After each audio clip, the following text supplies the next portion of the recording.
Hello, my name is Francesca and I am with Evergreen Stormwater, and this is the Chapter 9 training video for the Stormwater Guidance Manual, Strategies for Privately Owned BMPs.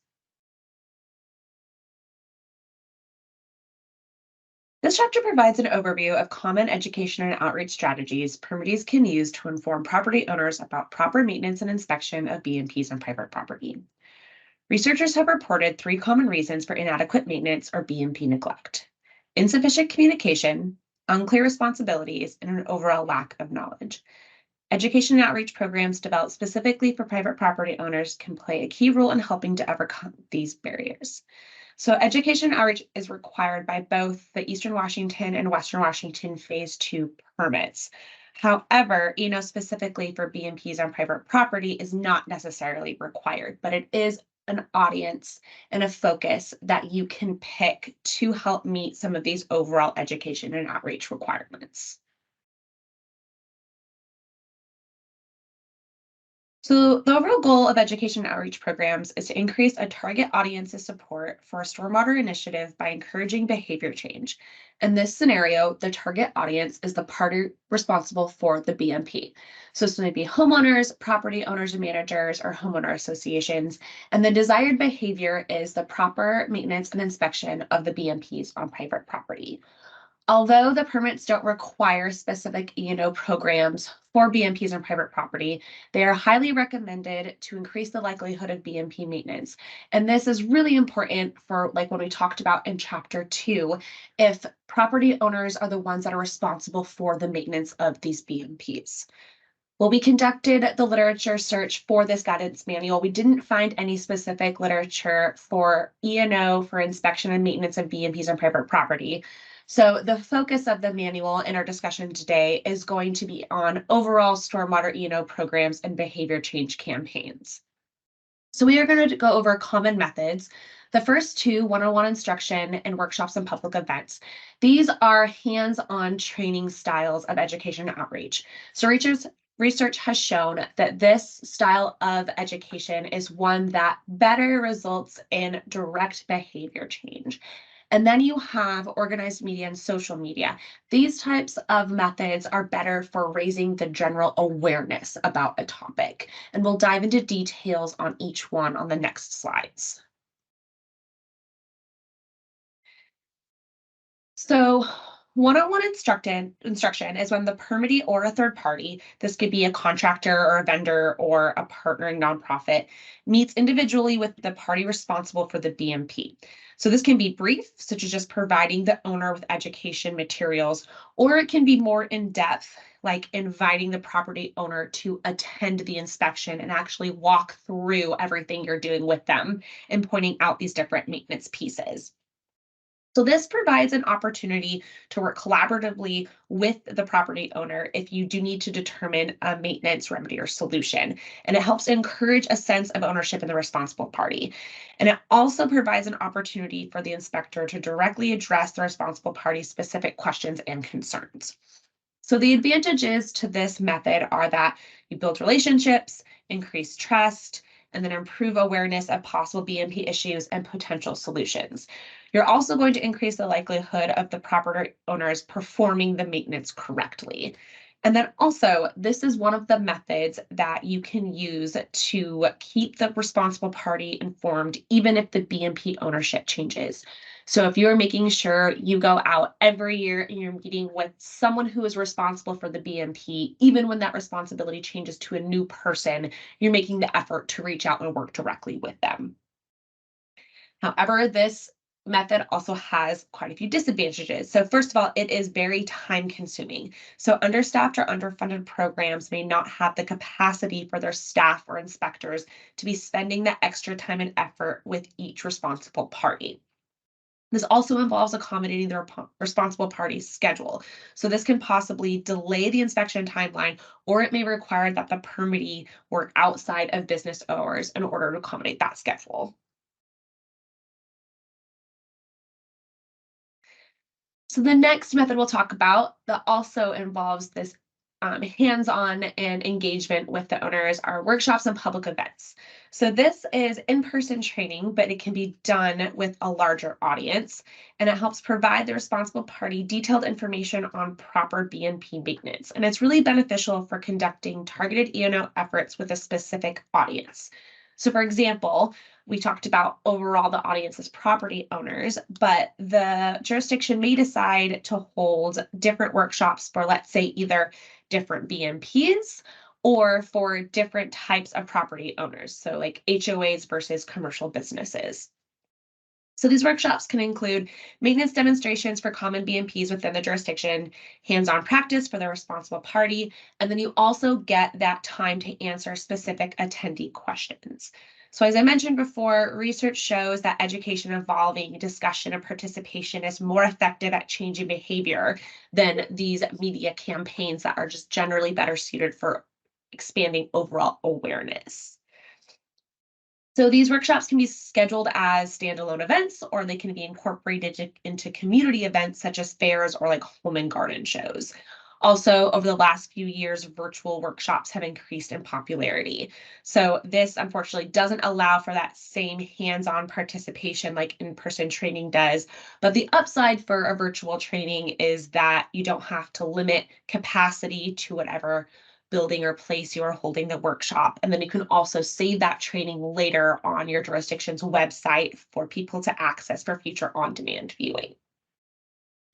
So the advantages of this strategy are that if it's a workshop, participants are generally choosing to attend. So that means they are generally more interested and there's higher engagement. And then you can also educate more than one property owner at a time compared to that one-on-one instruction. It has the opportunity for that hands-on demonstration and learning.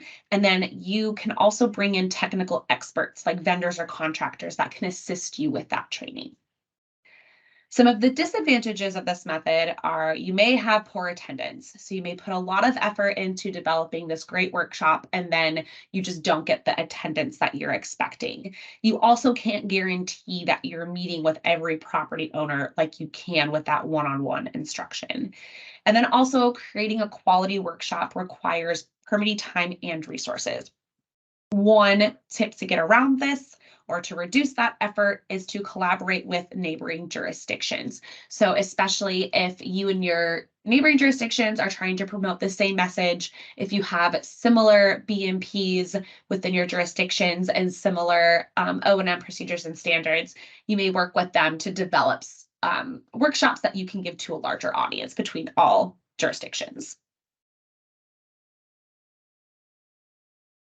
So like I mentioned with organized media and social media, these are different strategies you're using to just create general awareness about topics. So traditionally, these media campaigns consisted of disseminating information to the public through newspapers, direct mail, posters, billboards, radio, television, and any other form of mass communication. So using organized media to inform property owners' responsibilities and providing maintenance inspection can be done through a couple of ways. One, a good example is if you live in an area that has a heavy rainy season, you can use door hangers or mailers to remind property owners to inspect and maintain their BMPs before the season of heavy precipitation. So these BMPs are prepared to collect higher volumes of stormwater runoff. Another popular form of organized media that you see are guidance manuals. So your jurisdiction can actually develop a specific guidance manual for the types of BMPs in your jurisdiction. And this provides a visual and numerical indicators that the responsible party can use to assess the condition of the BMP and when that maintenance needs to occur. It can also list specific maintenance procedures that the responsible party can reference when they're conducting that maintenance. So generally in the past, this would include developing a hard copy and then having to distribute that information, which can be really costly. But now most often this consists of developing a PDF that is then posted on the jurisdiction's website, and then you can point the property owners to this location for them to download the information. So some advantages of this method, it raises awareness and you can reach a broader audience. You can also collaborate with neighboring jurisdictions for developing and distributing that organized media, similar to what I was talking about in workshops and public events. If your neighboring jurisdictions have similar BMPs, maintenance standards, and you're trying to disseminate a similar message. The disadvantages are that this method can be costly these materials can be costly to develop and distribute, and you may not end up reaching your desired audience. This method also doesn't provide that opportunity for engagement and hands-on instruction, which may result in less direct behavior change, but this type of media and these type of education and outreach campaigns do help support our programs. The last method we'll look at today is social media. So this is websites and applications focusing on communication, community-based input, interaction, content sharing, and collaboration. Examples are Facebook, Twitter, and LinkedIn. So these methods are relatively easy and inexpensive to use and develop E&O strategies, and they can be scaled to reach a very broad audience. It also helps make information more accessible, and it facilitates individual learning, especially when people don't have the access or desire to read these detailed documents about BMPs and BMP maintenance. So for example, you can post two pictures side by side, one of a well-maintained BMP and one of a neglected BMP, with a short description on why maintaining these BMPs is important. So having these eye-catching graphics and facts that are simple to read and digest just helps the reader be more engaged with that information. And so similar to organized media, social media platforms are best used and the goal is raising awareness as opposed to workshops or one-on-one instruction, which provide that training. So some of the advantages of this method is that permittees can actually engage with their audience. So this would be like in the comment features or in direct messaging. And so that just encourages conversations with users and helps build relationships. It also raises awareness and can reach a very wide audience. And then you can also, something that is specific about social media compared to the other three methods is that you can gain insight about your audience, their analytic and reporting features. So yes, it is very common after a workshop or an event to send out a survey that someone can fill out to get feedback, but you're really relying on the property owners to be willing to provide that feedback. Versus with social media, most of these platforms have some type of tool that lets you see information about your audience. So you can learn who your audience is, what they're interested in, and understand how they prefer to engage with your jurisdiction social media account. So some of the disadvantages of this method is that, again, it does not allow for that hands-on training. And although, as I mentioned, it can be relatively easy to develop this content, it is still time consuming. It's also time consuming to interact with your audience and spend time responding to comments and responding to direct messages and moderating the comments and making sure everything is to your jurisdiction social media standards. That can be very time consuming. Also, your reputation can be very vulnerable. So everything a permittee says or does online has the potential to be seen and reacted to.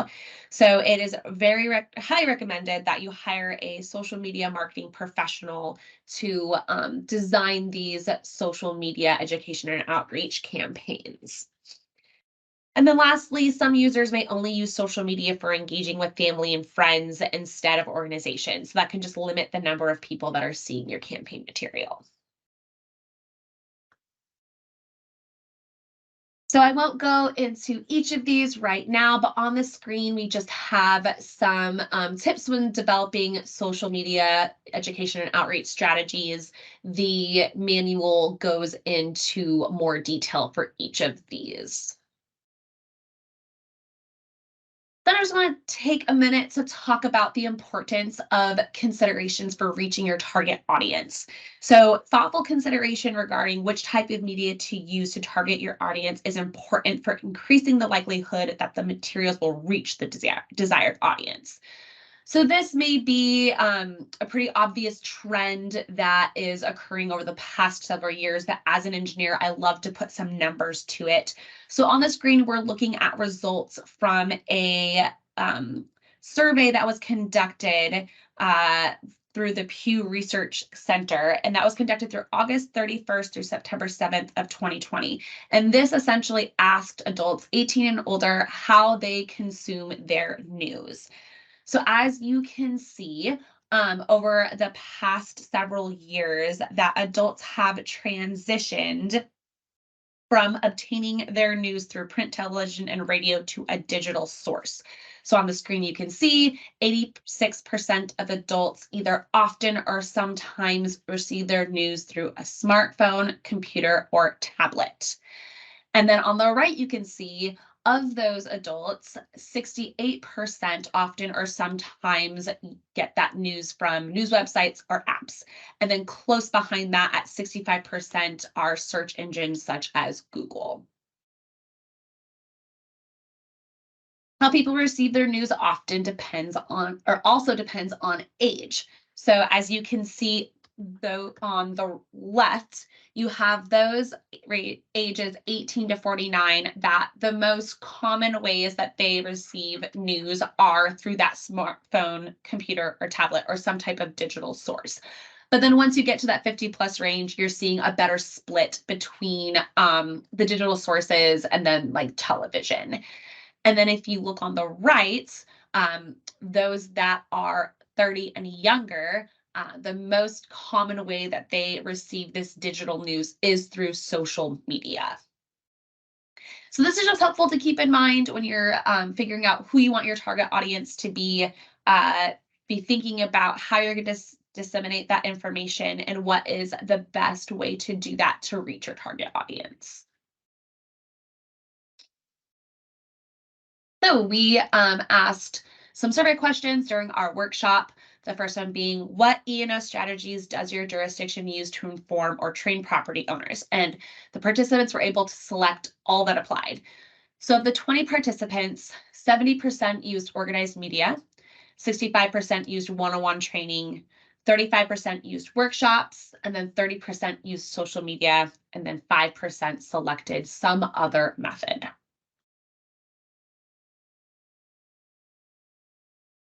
So developing and implementing an education and outreach plan is a critical element of stormwater management programs. Historically, these programs have been underfunded, but as the permit requirements continue to evolve, they're most likely going to increase. So it's really important to figure out and allocate a correct budget for these campaigns and include this in whatever your funding source is. So many permittees are including E&O now in their utility rates to make sure they have the funds they need to meet these permit requirements and just to provide the education and outreach to just general awareness about stormwater and for different programs like this, informing property owners about these private BMPs. So we're going to walk through some of the elements to consider while developing your program. The first is using social marketing or community-based social marketing. So social marketing or community-based social marketing is required in the Western Washington MS4 permit for developing behavior change campaigns. This is a very large topic that someone could spend an entire workshop going through. So instead of diving into the details, we actually just reference and point our readers to works published by professionals. This might be Nancy Lee, Doug McKenzie Moore, or Jack Wilbur. So if you'd like to read more about social marketing or community-based social marketing, please reference work by one of them or another professional. But just as a high level, this is a program that you develop, this is a process where you develop local programs for audiences and focus on desired behavior change outcomes. And one important thing in these methods is you're incorporating research to better understand your audience and select your audience, and you're using that research for driving decisions. Next, we want to talk about is selecting a target audience. So you want to focus your education and outreach plan on a specific group of people who would most likely be inclined to change their behavior as a result of the E&O efforts. So as we talked about before, in this case, the target audience would be private property owners. However, jurisdictions may decide to narrow that further to a specific type of property owner if they choose. So this helps outline what your plan is going to be, what your materials are going to be, and help disseminate, choose what method you're going to use to disseminate the E&O information.